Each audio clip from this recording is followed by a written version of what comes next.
Good day, we are the group 3 and so today we are going to tackle about our topic which is professionalism of teaching and professional ethics as teacher. So let's start with our first topic which is professionalism of teaching. What is professionalism in teaching? Professionalism in teaching means a set of implied and explicit standards educators are expected to follow while working as a teacher. Explicit means nakay clear nga standards as a teacher for you to be guided and to be able to do and value to achieve competence and also to improve student learning outcome. Bringing professionalism into the classroom in an explicit way can remedy many of those students' behavior. As a teacher, you must value your students, allowing them opportunities to provide input. Also, you should listen to them attentive and responsively. As a teacher, you need to support your students in developing self-motivation, assisting them with problem solving and decision making. Professionalism in the field of education involves interacting with the students, colleges, administrators, parents, and other members of the community in an appropriate and respectful way that encourages a successful learning environment. While teachers share some of the same standards for behavior in the workplace as other professionals, such as appropriate dress and communication, the specific traits in educators prove an instructor's ability to act with integrity in an educational institution. So in the field of education, the teacher must be professional in interacting with the students, like professional in pagtagad nga to nila, professional kamo mo tabi, professional ka mo act in front nila, professional ka mo tudlo nila, aron pod mo respeto sila nimo, makuan sila nimo like makaingon sila nimo nga kanya akong teacher kay professional jud ni siya nga teacher, so need na ko maminaw jud niya haron pud na ko'y masabtan. Pero as a teacher, you should be kanang dili lang pud kaayo makipag-interact nila kay ang uban mugara, ang uban napoy uban nga like sayon na lang pud ka as a teacher. That's why you should be professional to them. Also, in administrators, dapat professional pud ka mutabi, professional pud ka makipag-interact nila, ug professional pud ka mo atubang nila kay administrators man na sila, so like you should prove yourself nga you are a professional teacher. Then, to the parents of your students, dapat po professional po ka makipaghalubilo nila, professional ka mo interact nila kay haron pod makaingon sila kaning teacher sa ako ang estudyante kay professional ni siya, so confident jud ko nga na ma-learn akong students kay professional man siya as a teacher. That's why it is important to act professionally and talk professional to them. Why is professionalism important for teachers? Acting with integrity and showing courtesy to others is an important way to share and maintain your character and reputation at school. Teachers who show professionalism may have more opportunities to move into leadership positions.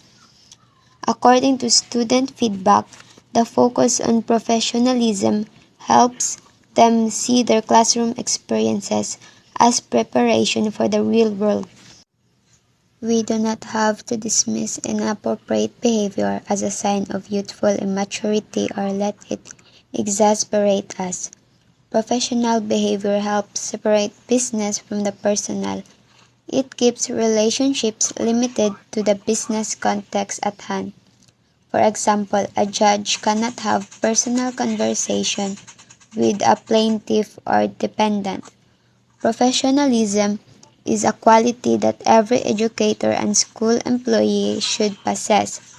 Administrators and teachers represent their school district and should do so at all times in a professional manner. This includes being mindful that you are still a school employee even outside of school hours. As a teacher, you need to be professional so that nindot ang imong reputation sa school as a teacher. Also, para dili maka-affect sa imong work ang imong mga personal issues sa life. You need to set aside your personal issues when you are in work. How to develop professionalism in teaching. Learn to value collaboration. Learning to collaborate effectively is an important aspect of a teacher's professional character. Opening your instructional planning to new ideas and input from colleges often improves student experience in your classroom. Consider your attire. In considering your attire, you need to dress properly as a teacher. Dapat formal jud manamit like for boys, slacks and polo shirts. Then for girls, slacks, pwede po sila tailored shirts, skirts cut nga close to the knees. Because as a teacher, you're not just a teacher, but also a role model to your students. Dapat dili lang jud kay as kanang being a professional teacher but also professional pud ka manamit kay harong pud maka-boost pud sa imong confidence ug also pud kanang mo follow pud ang mga students nimo kay harong pud makaingon sila ba si ma'am professional siya manamit so professional pud ko manamit as a student. Then be punctual. As a teacher, you should be a early bird because when I was in elementary and high school, pero medyo may maka-experience aning like nadyo mga teachers nga usay maguna pa mig abot sa eskwelahan kaysa sa among teacher. That's why ang uban nga teacher ipadala na lang ang yawi kay haron pod kung kisa tayo una makaabot mo lang po mo abli sa among classroom but kanang ingon ana nga practice as a teacher kan should not be tolerated. You should not tolerate yourself na permi na lang malate ug adto sa classroom kay kuan maka teacher maka you should be professional in managing your time pud dapat sa iyo ka maadto eskwelahan dapat early bird ka kay haron pud ka nang nikabot sa imong mga students ikay una mo greet nila makamando dayon ta nila ug then lastly kanang makakuan pud ka kanang maka mando ka nila if unsay lang buhaton sa sayo sa kabuntagon para pud maka-prepare before magsugod sa klase. Also pud kanang nay mga meetings, nay mga school meetings, nay mga conference, ikaw nga as a teacher dapat sayo jud ka moadto para dili malate. Then maintain a positive attitude.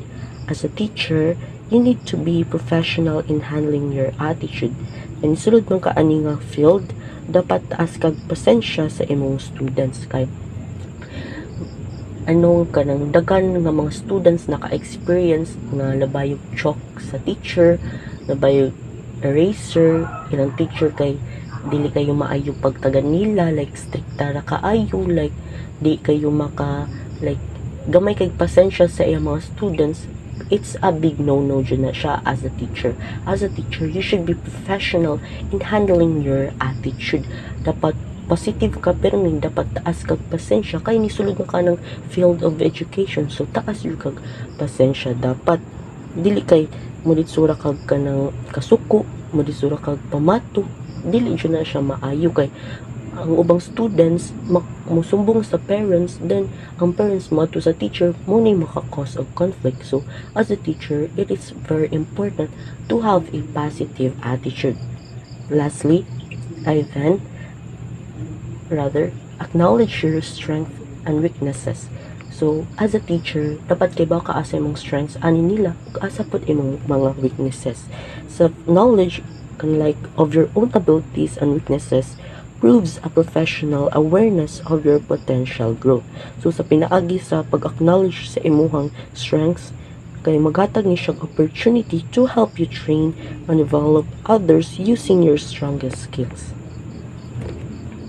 6. Give your best effort. Complete work to the best of your abilities using resources to supplement your own skills and expertise. Turn in lesson plans and other professional documents as free from errors as you can make them. Set expectations for completing work such as grading within a certain amount of time. Hard work is an important component of professionalism, and fulfilling a set of job responsibilities that meet or exceed the expectations of administrators and community stakeholders is a pivotal part of demonstrating professional character as an educator. Teacher need jud nimo nga magtuog effort because you have a lot of responsibilities to do in being a teacher. Also, being a teacher, you need to be hardworking so that you can be a good role model to your students.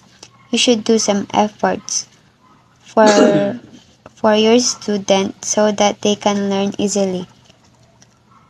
Lastly, teacher provides the right guidance and knowledge to differentiate between right and wrong and help them achieve life goals.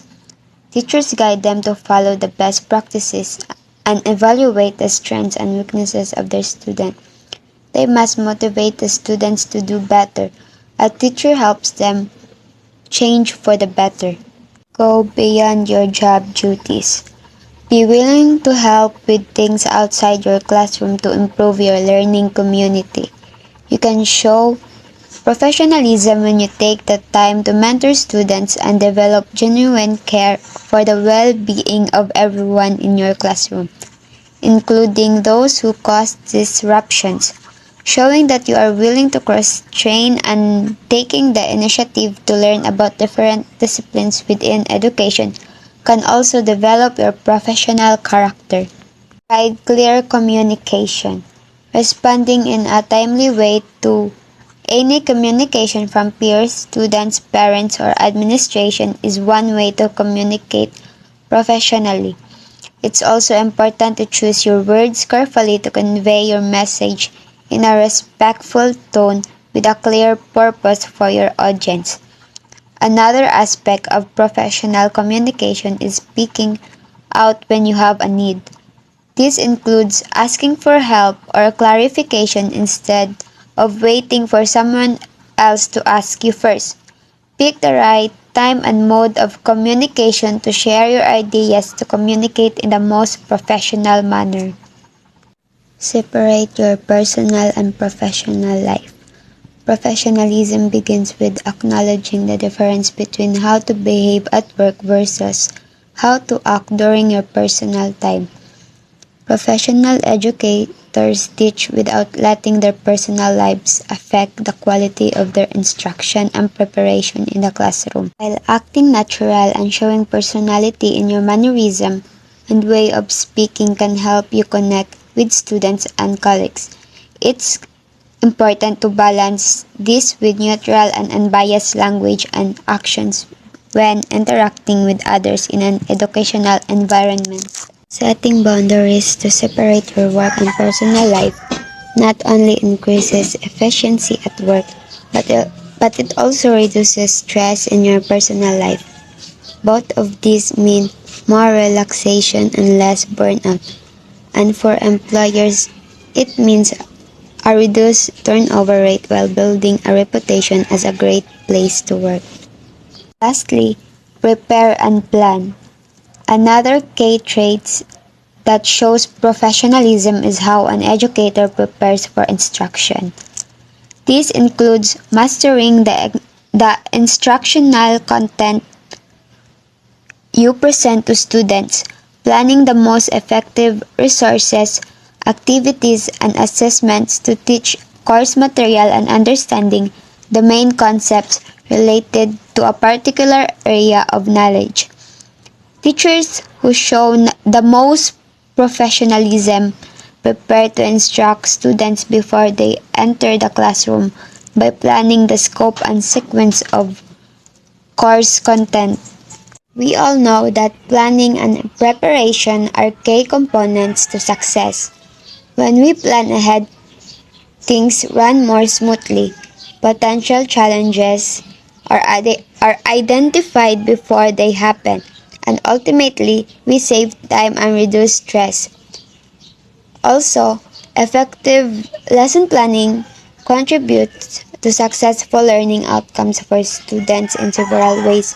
A well designed lesson plan helps students and teachers understand the goals of an instructional module, allows the teacher to translate a curriculum into learning activities. Professional ethics as teacher. A professional teacher kay nasa lay obligasyon nga tatuon na mga estudyante nga naay respeto ug dignidad. And they also promotes the health, safety, and well-being of the student by establishing and maintaining appropriate verbal, physical, emotional, and social boundaries. In this topic, we tackled about why professional ethics are important and professional ethics teachers have to follow. Introduction. Professional ethics are ethical principles that a person or a group of people in a particular environment are obligated to follow.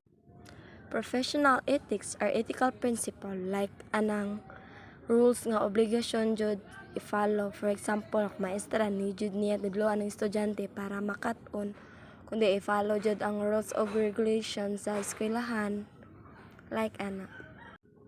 They are the guiding principles that need to be followed by or are supposed to be followed by the people in that particular profession. And also, teachers must have a strong character traits including the perseverance, honesty, respect, fairness, patience, and unity. So, dapat ang maestra tatuhon niya ang mga estudyante nga na ay kindness o respeto, kanang wala siya favoritism o kanang mga bias-bias o discrimination sa usa ka estudyante. Why professional ethics are important? Professional ethics is important because it dictates to professional a series of rules related to the way professional acts toward the people with whom he or she relates professionally. From a philosophical point of view, ethics has to do with morality and with the way people act in the sense of goodness or badness. And also, it helps teachers create a safe, productive, and positive learning environment in their teaching career. So, teachers are expected to maintain sa mga challenges nga mo-improve ang mga potential sa estudyante pinaagi sa partisipasyon sa classroom, eskwelahan, or sa community.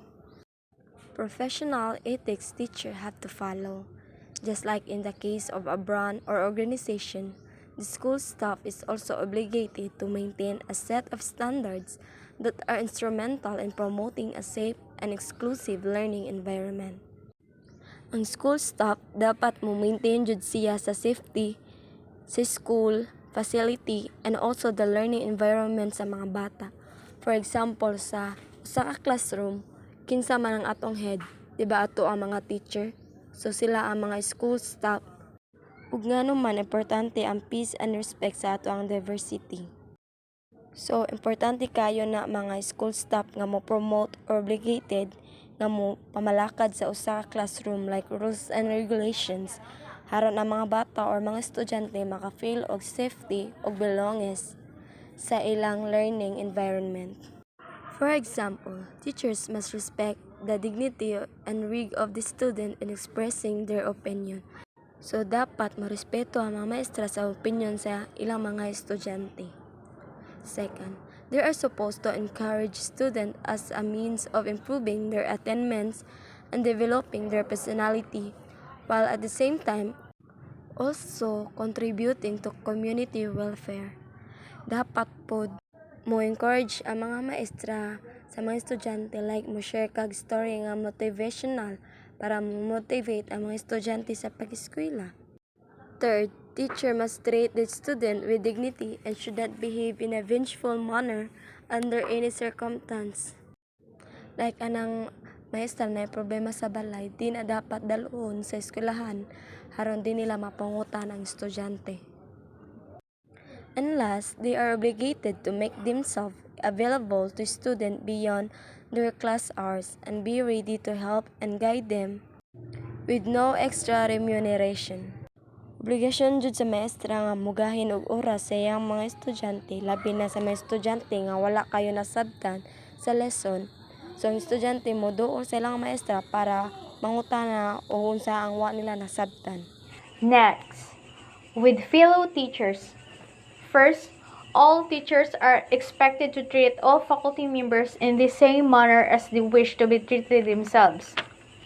Because teacher relationships with colleagues are incredibly important because they contribute to a more positive school climate. Second, they should help each other to grow professionally and be willing to help each other if the need arises.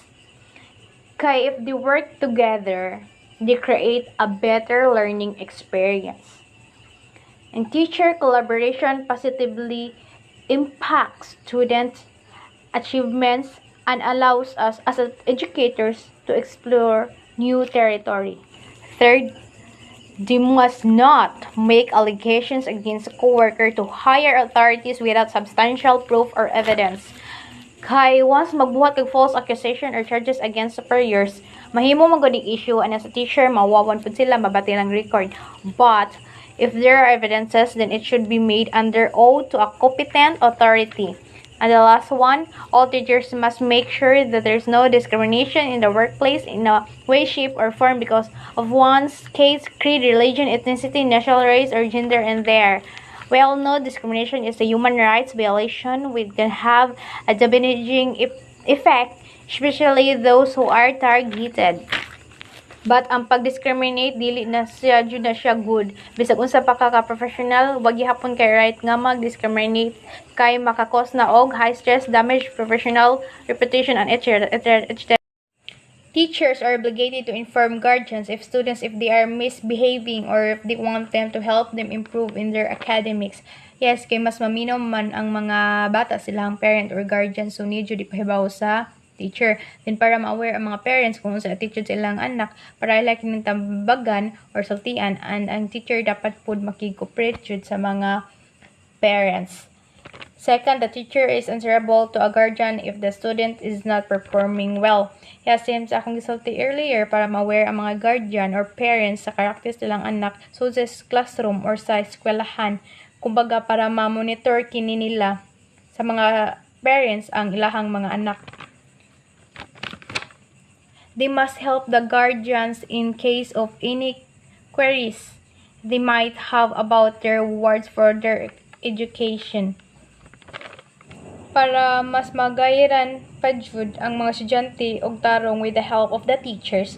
So, cooperation jud ang kinahanglan diri, kumbaga ang pagtinabangay para sa kalambuan. And the last one, conclusion. All about mentioned virtues are the important facts while we practice professional ethics as a professional. It is a must to implement professional ethics in a professional's life. Professional ethics will act as the standard to keep a healthy life of a social well-being. Because professional ethics express what a professional society is about. They're an emblem to focus on, to support, to identify with, and to advocate for. That's all. Thank you.